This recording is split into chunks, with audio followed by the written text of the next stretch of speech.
আপনাদের আলোকিত অভিনয় করে দেখাবেন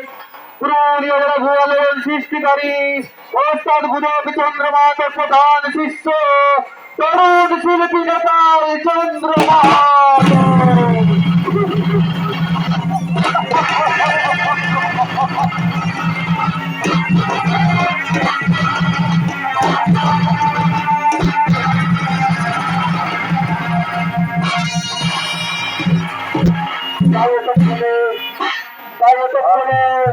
মহিষাসুর অমরত্ব লাভের জন্য মাতা জগদ্ধাত্রী করতে লাগলেন কঠোর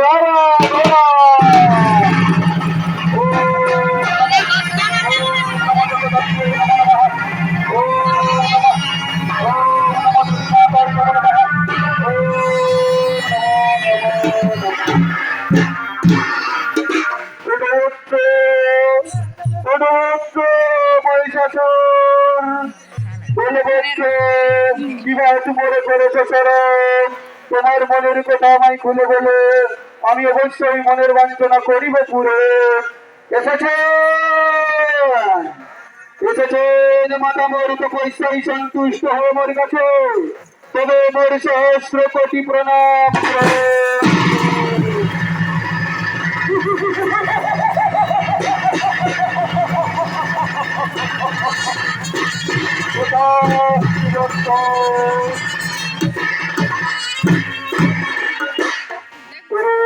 মহিষাসুর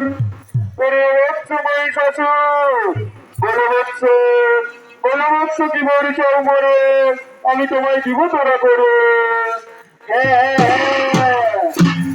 আপনি যদি সত্যি সত্যি মাতা আমায় ভোর দিতে চান তাহলে একটি মাত্র ভোর করুন দান। আমি যেন ওই স্বর্গ মত্য পাতাল ত্রিভুবন করতে পারি জয়, আমার যেন কারো হস্তে না হই মরণ, আমি যেন হই নারী বৎস মহিষাসুর, নারী বৎস মহিষাসুর কোথাটি রাখিও সরণ, জন্মিলে মরিতে হবে অমরকে কথা করে, কেউ চিরমর নয় ভুবন আমার ধরে। তাই আমি তোমায় এবার দিতে পারলাম না বৎস, অন্য চাও মরে আমি তোমায় দিব তোরা করে। না না না না না অন্য করে মোর নাই আমার শব্দ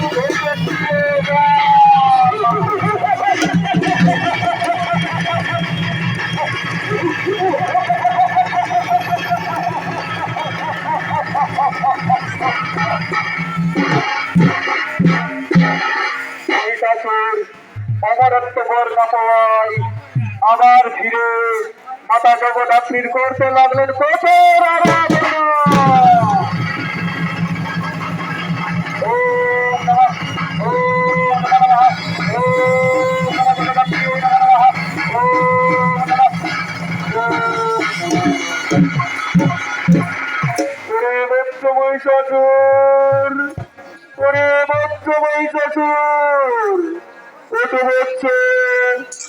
তোর তপস্যার জোরে আমি থাকিতে না পারি স্বর্গপুরে, তাই আবারও ফিরে এসেছি বস্তু তোমারই গোচরে। এসেছে আবার ফিরে এসেছেন মাতা মোর কাছে। আমি তো আগেই বলেছি মাতা আমার অন্য কোনো বড়ের নাহিক প্রয়োজন, আপনি যদি আমায় সত্যি সত্যি বর দিতে চান তাহলে সে আমার বর করুন প্রদান।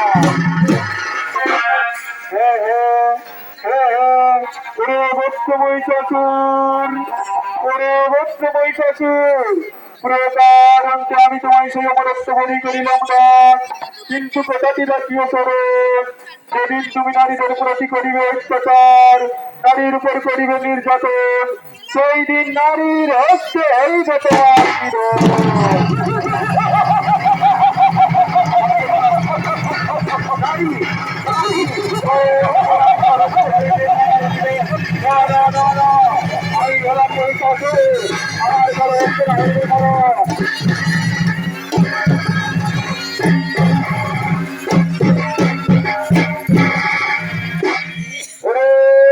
মন্ত্রী সেনাপতি সৈন্যগণ ওরে মন্ত্রী সেনাপতি সৈন্যগণ, শীঘ্র করো আগমন।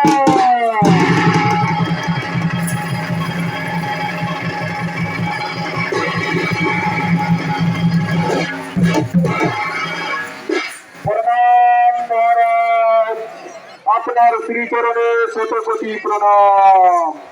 আদেশ করুন মহারাজ, আমাদের কি করতে হবে? ওরে মোর মন্ত্রী সেনাপতি সৈন্যগণ, ওরে মোর মন্ত্রী সেনাপতি সৈন্যগণ, আমি মাতা জগদ্ধাত্রীর কাছ থেকে পেয়েছি অমরত্ব, তাই আমার মৃত্যুর নাই বা কোনো কারণ। আমার মৃত্যু হবে নাকি এক সাধারণ নারীর হস্তে, তাই আমরা চলো এই সর্বমত্ত পাতাল ত্রিভুবন করিব জয়। আর এই ত্রিভুবনে যত আছে নারীগণ, তাদের সকলের করিব হরণ।